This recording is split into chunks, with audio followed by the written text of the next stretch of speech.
always something new. Paolo, last question for you.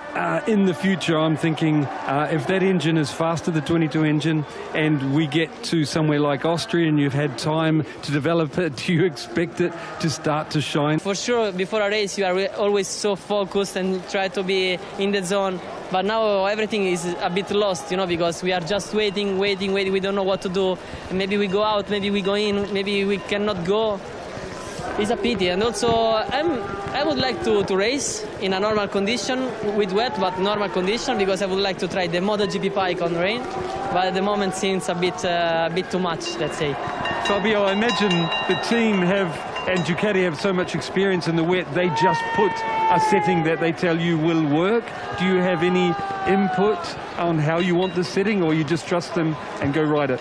Well, for sure we start from our base setup of the dry, and we do all the modifyings for the wet. But honestly, I don't have any feedbacks. Also, then say to me, go out and enjoy, because we don't know anything. So also for me, it will be my first time, and yeah, I'm waiting. Fabio, thank you for your time. Good luck this afternoon. Thank you. Thank you. Scenes you didn't expect to see at 3:15 on race day Sunday at the Indonesian Grand Prix. The entire pit lane is giving this lady an audience here. Well, to be honest, let's hope this works. Apparently this is a local rain ritual. Desperate times and all that. Banish away these clouds. Let's hope this... But that's where we are, and no, I mean, a lot of things have changed today. You know, we planned on the 27-lap race, but then that got knocked back, and then the rains come in, so that sort of changed our approach again. So, no, I mean, 27-lap race was going to be a big old survival race, I think, trying to manage the tyres and whatnot. 20 laps sort of brought it back into safe range, let's say, where you could be able to push a bit more. Now having wet, you know, this should stop pretty soon, and when it does stop, I'm assuming it's going to pull up pretty quickly. And yeah, the track won't dry completely, but I think some areas will become dry towards the end of the race. But no, fingers crossed it just stops now and we can get back underway. Jack, thanks for your time. Good luck. Mate, thank you. Yeah, thanks. Get to somewhere like Austria and you've had time to develop it. Do you expect it to start to shine there? Well, as you know, once you make the choice, it's made for the whole season, no? So we have to totally transparent.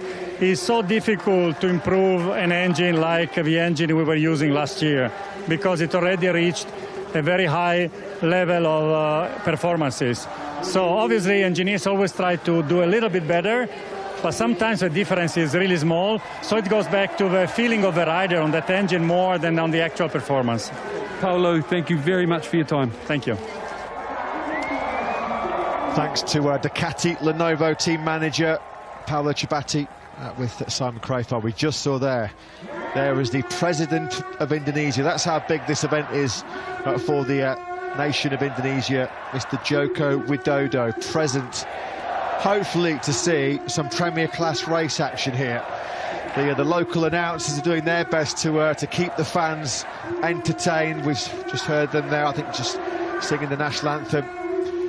Of course, this was a man who rode with 20 riders on that special parade in Jakarta, which Lewis attended for what we hope is going to be a lamp. Generally, rain handlers control the weather by moving clouds. They service they usually use for big events such as weddings, musics and concerts. Well, let's hope the rain handlers manage to handle this weather. That's a great embrace between two men who've done so much together to bring this sport that we love to a country that loves our sport, MotoGP. Dorna CEO, of course, Carmelo Espeleta, embracing and having a conversation, fans through the gate. Now you can get 150,000 fans coming to Sepang.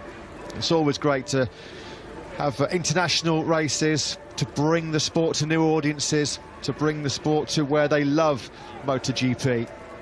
Of course, we race in Thailand, we race in Malaysia, we race in Japan, in this part of the world, and we're hoping that we get to race in Indonesia in 2022 as well. Stick with us, be patient.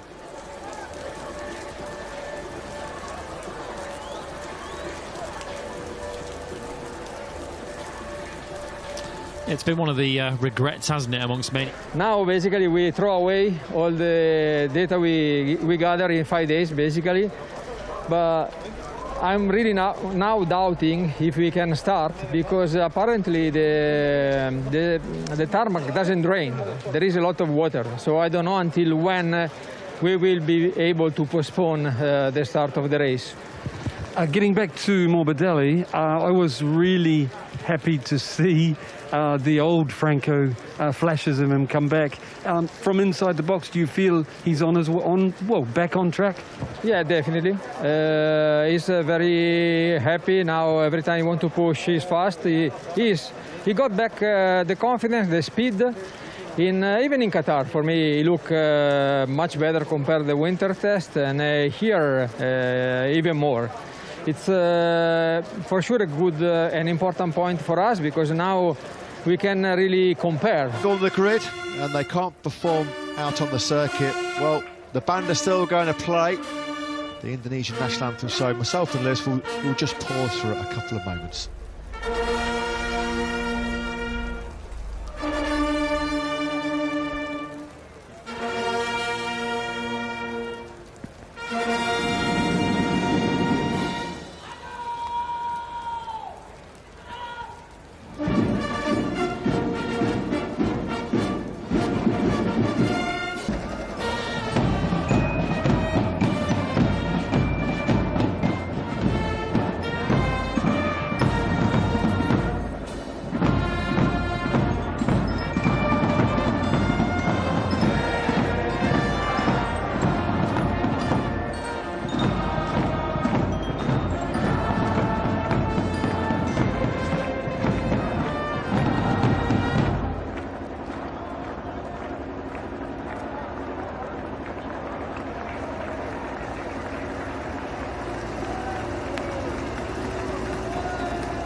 Well, you've got to give credit to the Indonesian authorities here. They're doing everything they possibly can to keep the patient fans, the expectant fans, entertained and occupied as we continue to have this unfortunate rain delay here.